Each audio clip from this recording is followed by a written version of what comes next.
G'day. There's been having some discussion on how to repair divots here at Wynnum Golf Club. Here's 3 divots I've made here on the 10th fairway here at Wynnum Golf Club. I'm going to repair these in 3 different ways. 1, unrepaired. 2, repaired with its own divot. 3, and we're going to chop it in.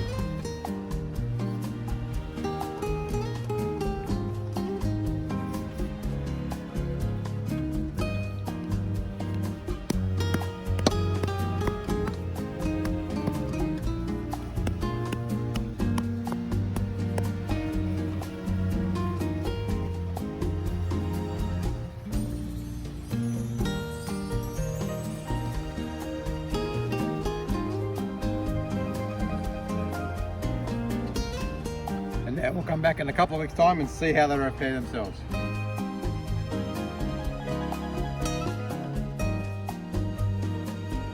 Here we are again, a week later after we've taken those 3 divots. As we said, this is the unfilled, unrepaired divot. Someone's actually kindly put some sand in there for us. That's excellent. Here's our divot replaced. As you can see, it's not really taking.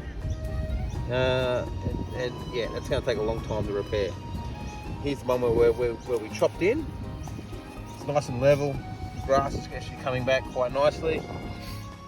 I think this one is probably the best way we can actually repair a divot.